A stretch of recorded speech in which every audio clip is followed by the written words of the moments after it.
Here we go, Chapter 9, Animal Farm by George Orwell. Boxer's split hoof was a long time in healing. They had started the rebuilding of the windmill the day after the victory celebrations were ended. Boxer refused to take even a day off work and made it a point of honor not to let it be seen that he was in pain. In the evening, he would admit privately to Clover that the hoof troubled him a great deal. Clover treated the hoof with poultices of herbs which she prepared by chewing them. And both she and Benjamin urged Boxer to work less hard. "A horse's lungs do not last forever," she said to him, but Boxer would not listen. He had said only one real ambition left: to see the windmill well underway before he reached the age for retirement.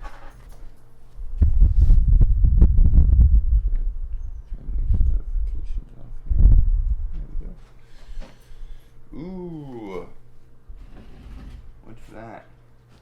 Oh, sorry to interrupt the reading, guys, but I got some lemon water here.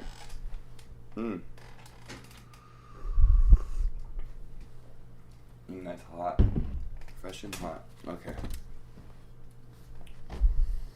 At the beginning, when the laws of Animal Farm were first formulated, the retiring age had been fixed for horses and pigs at 12, for cows at 14, for dogs at 9, for sheep at 7, and for hens and geese at 5.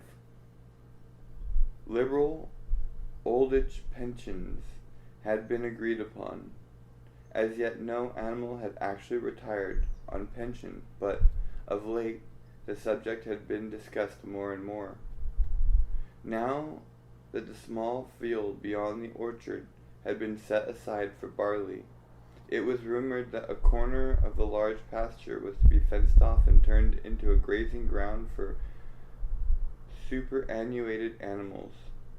For a horse, it was said, the pension would be 5 pounds of corn a day, and in winter 15 pounds of hay, with a carrot or possibly an apple on public holidays.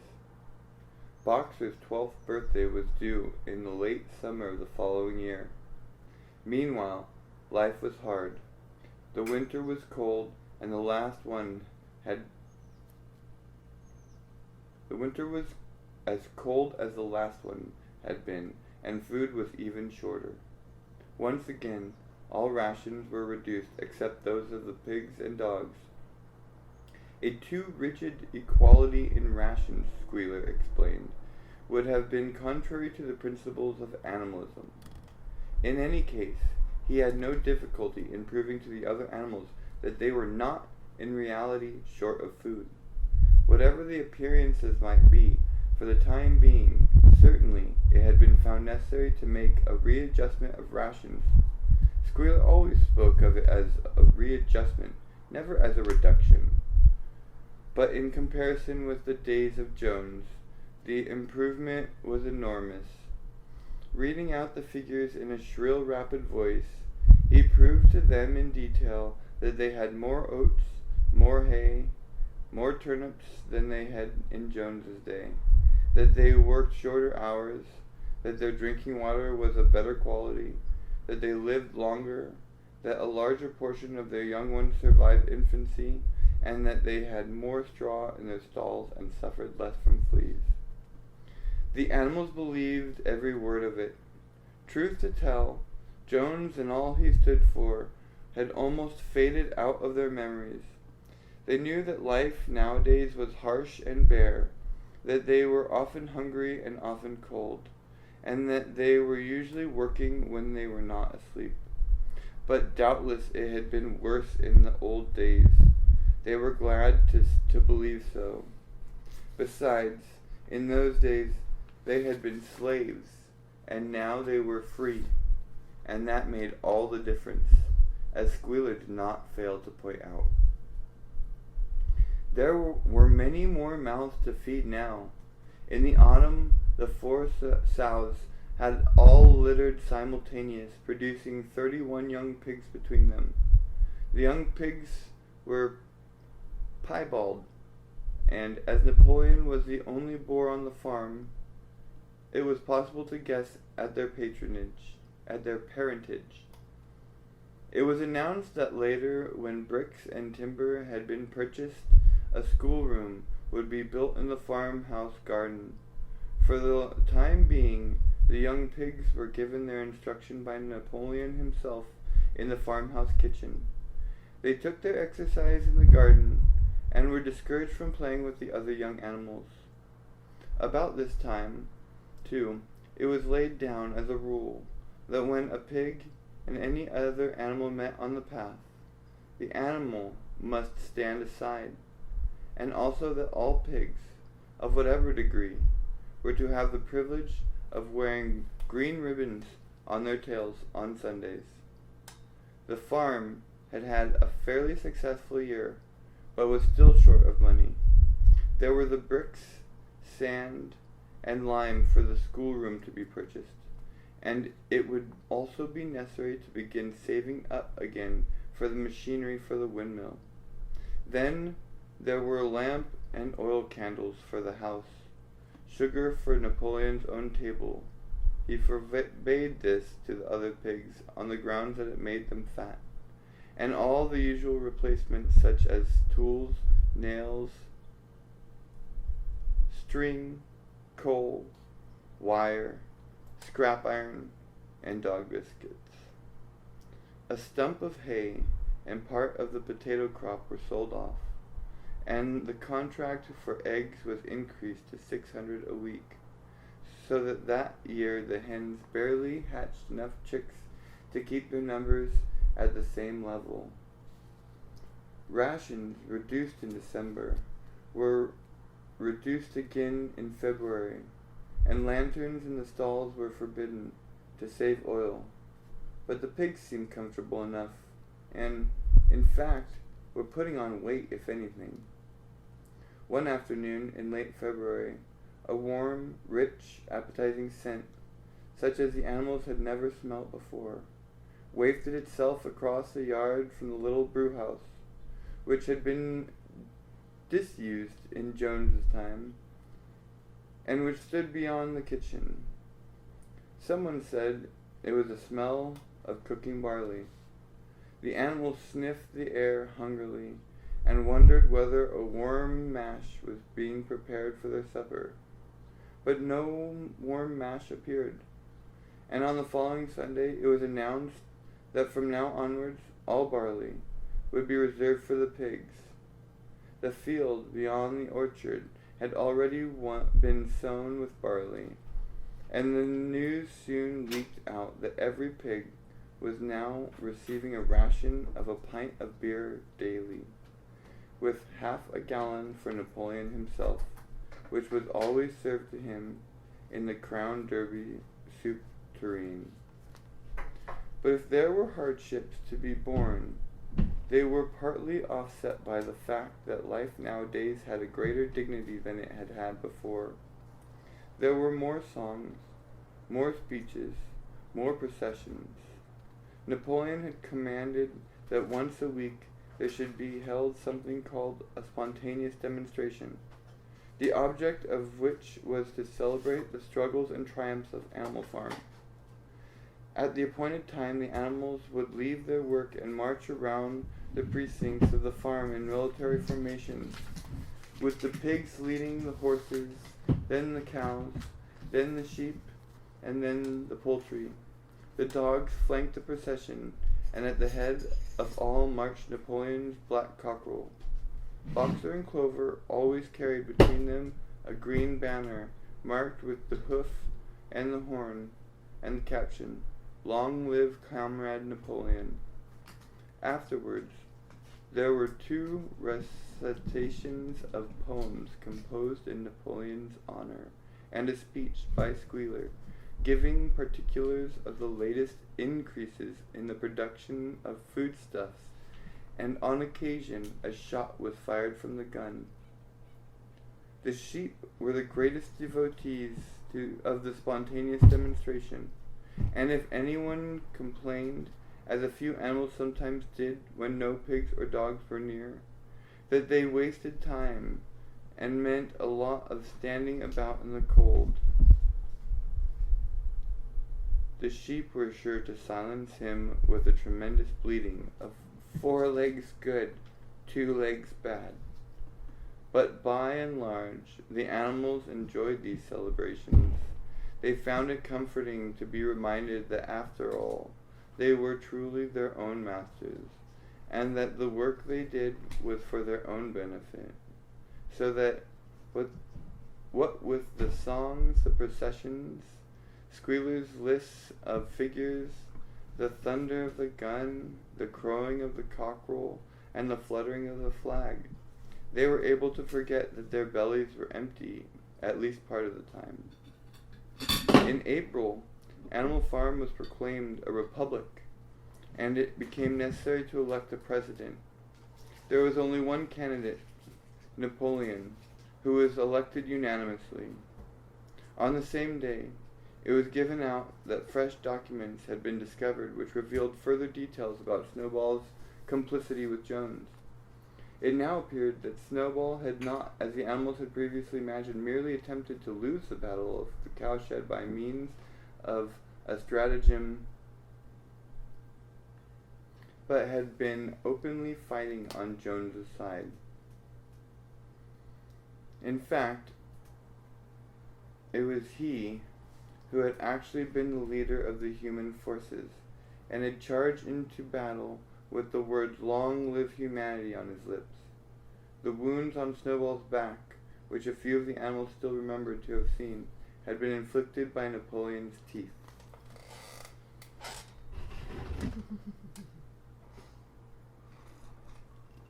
So we don't know how long Instagram was out for.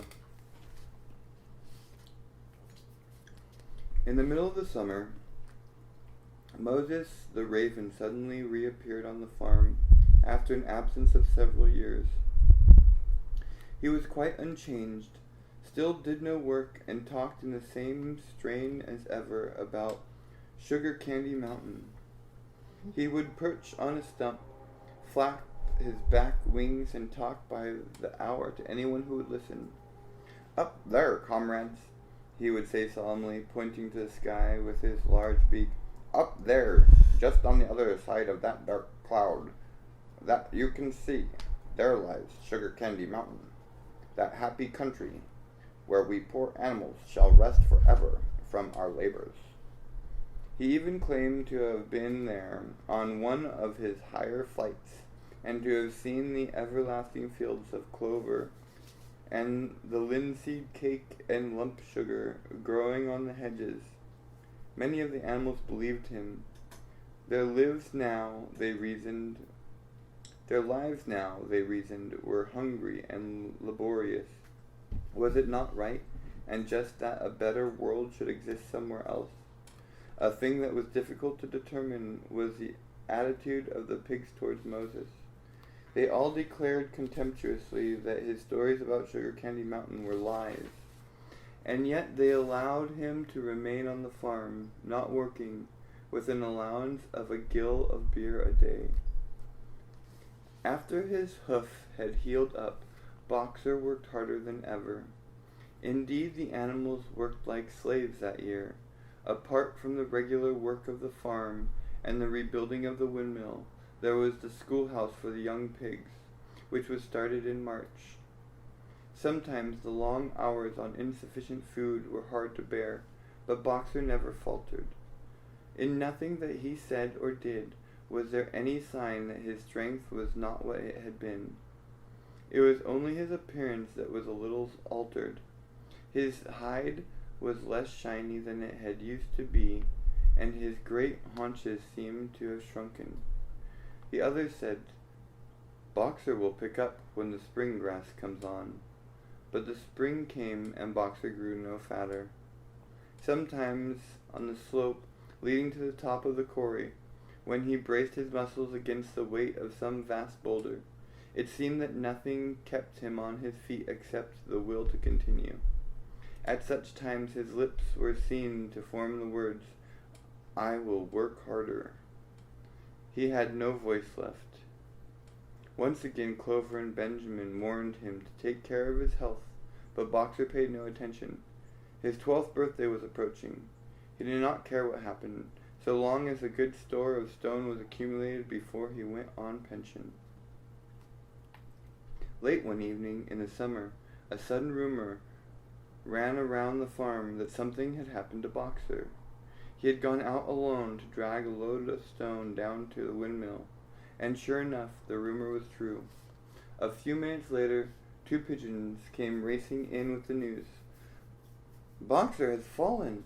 He's laying on his side and can't get up." About half the animals on the farm rushed out to the knoll where the windmill stood. There lay Boxer between the shafts of the cart, his neck stretched out, unable even to raise his head. His eyes were glazed, his sides matted with sweat. A thin stream of blood had trickled out of his mouth. Clover dropped to her knees at his side. "Boxer," she cried, "how are you?" "It's my lung," said Boxer in a weak voice.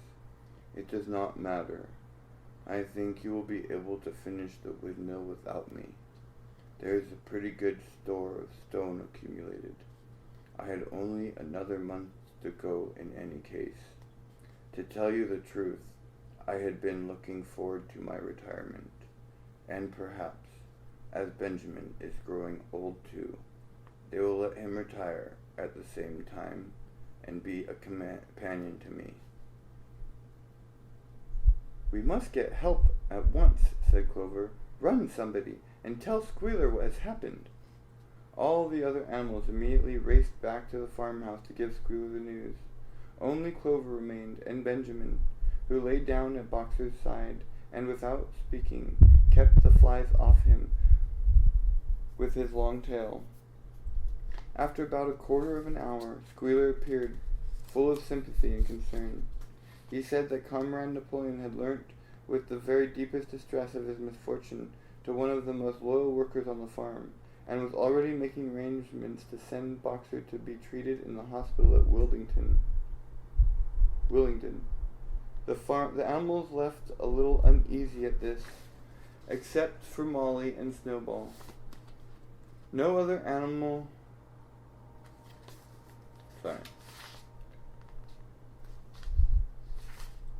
Except for Molly and Snowball, no other animal had ever left the farm, and they did not like to think of their sick comrade in the hands of human beings. However, Squealer easily convinced them that the veterinary surgeon in Willingdon could treat Boxer's case more satisfactorily than he... However, Squealer easily convinced them that the veterinary surgeon in Willingdon could treat Boxer's case more satisfactorily than could be done on the farm, and about half an hour later, when Boxer had somewhat recovered, he was with difficulty got onto his feet and managed to limp back to his stall, where Clover and Benjamin had prepared a good bed of straw for him.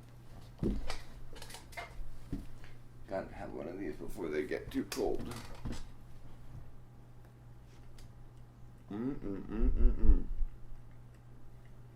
That's a chocolate chip banana muffin I was telling you guys about earlier.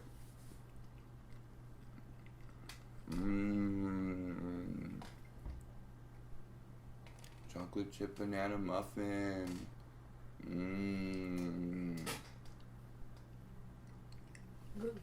Break time. Gluten free, huh? Even better.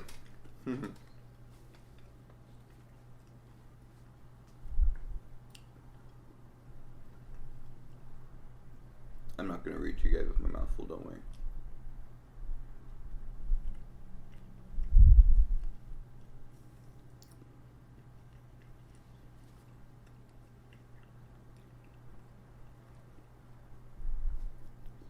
I hope you guys are eating something right now.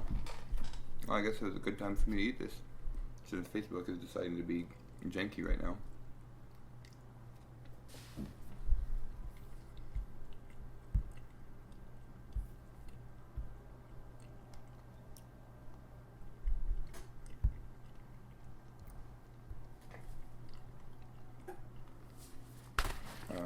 Alright guys, I'm gonna have to get Facebook going again here. We all know that takes forever. I'll have some more of this delicious lemon ginger berry water while we wait. Alright. Chapter 9 continued. Animal Farm.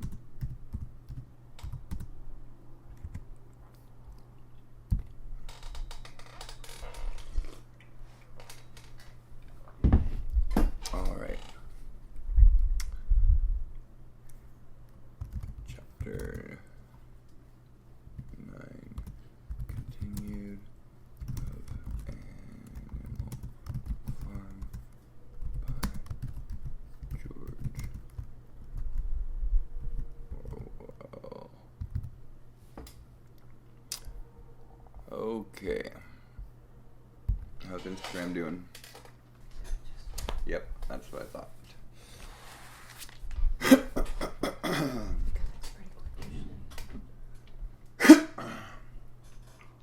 You're good. Alright, and we're back with the rest of chapter 9. A few more pages. For the next 2 days, Boxer remained in his stall. The pigs had sent out a large bottle of pink medicine, which they had found in the medicine chest in the bathroom, and Clover administered it to Boxer twice a day after meals. In the evenings, she lay in his stall and talked to him, while Benjamin kept the flies off him. Boxer professed not to be sorry for what had happened. If he made a good recovery, he might expect to live another 3 years, and he looked forward to the peaceful days that he would spend in the corner of the big pasture. It would be the first time that he had had leisure to study and improve his mind. He intended, he said, to devote the rest of his life to learning the remaining 22 letters of the alphabet. However, Benjamin and Clover could only be with Boxer after working hours, and it was in the middle of the day when the van came to take him away. The animals were all at work, weeding turnips under the supervision of a pig, when they were astonished to see Benjamin come galloping from the direction of the farm buildings, braying at the top of his voice. It was the first time that they had ever seen Benjamin excited. Indeed, it was the first time that anyone had ever seen him gallop. "Quick, quick," he shouted. "Come at once. They're taking Boxer away." Without waiting for orders from the pig, the animals broke off work and raced back to the farm buildings.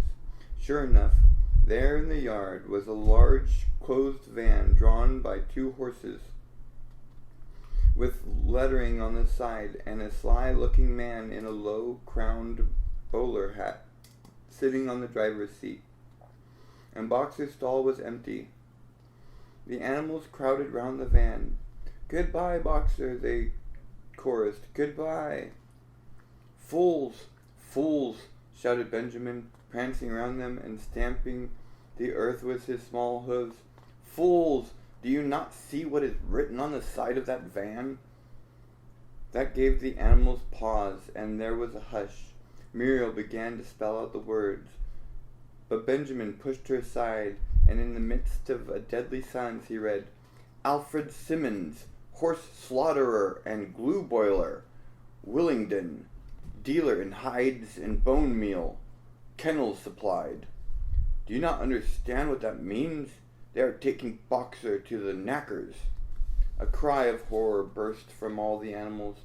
At this moment, the man on the box whipped up his horses, and the van moved out of the yard at a smart trot. All the animals followed, crying out at the tops of their voices. Clover forced her way to the front. The van began to gather speed.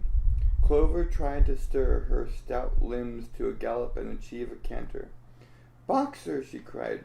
"Boxer! Boxer! Boxer!" And just at this moment, as though he had heard the uproar outside, Boxer's face, with the white stripe down his nose, appeared at the small window at the back of the van. "Boxer!" cried Clover in a terrible voice.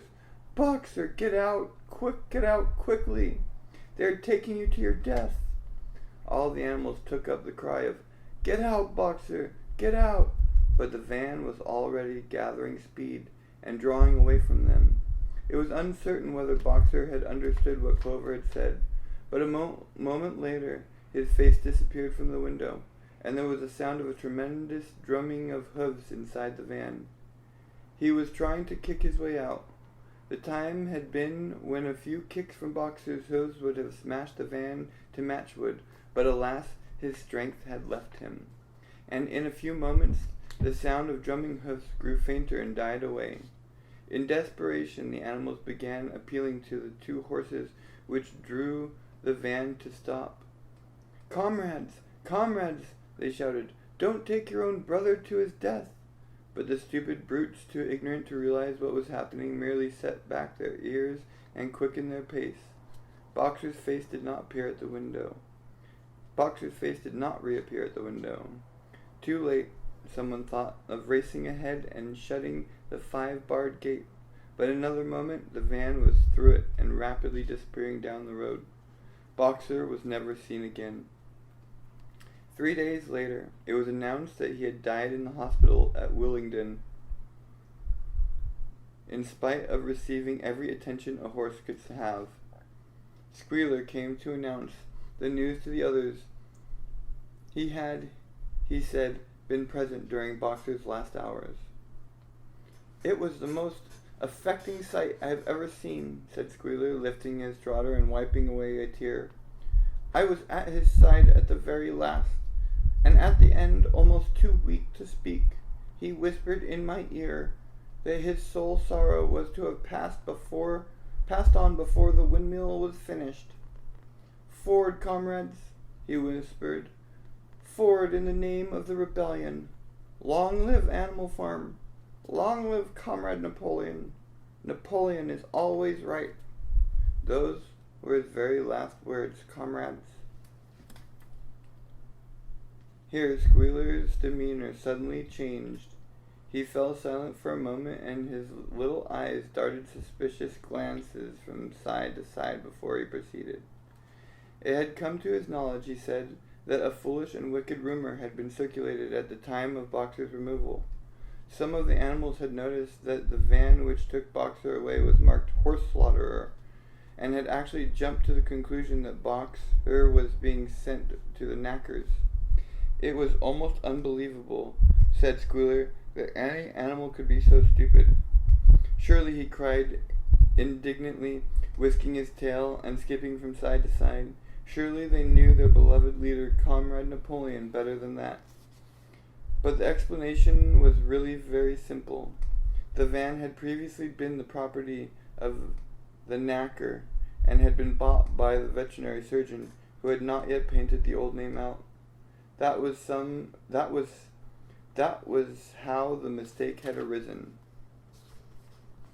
The animals were enormously relieved to hear this, and when Squealer went on to give further graphic details of Boxer's deathbed, the admirable care he had received, and the expensive medicines for which Napoleon had paid without a thought as to the cost, their last doubts disappeared, and the sorrow that they felt for their comrade's death was tempered by the thought that at least he had died happy. Napoleon himself appeared at the meeting on the following Sunday morning and pronounced a short oration in Boxer's honor. It had not been possible, he said, to bring back their lamented comrade's remains for interment on the farm, but he had ordered a large wreath to be made from the laurels in the farmhouse garden and sent down to be placed on Boxer's grave. And in a few days' time, the pigs intended to hold a memorial banquet in Boxer's honor. Napoleon ended his speech with a reminder of Boxer's two favorite maxims: "I will work harder," and "Comrade Napoleon is always right." Maxims, he said, which every animal would do well to adopt as his own. On the day appointed for the banquet, a grocer's van drove up from Willingdon and delivered a large wooden crate at the farmhouse. That night there was a sound of uproarious singing, which was followed by what sounded like a violent quarrel, and ended at about 11 o'clock with a tremendous crash of glass. No one stirred in the farmhouse before noon on the following day, and the word went around that from somewhere or other the pigs had acquired the money to buy themselves another case of whiskey. And that concludes Chapter 9 of Animal Farm by George Orwell.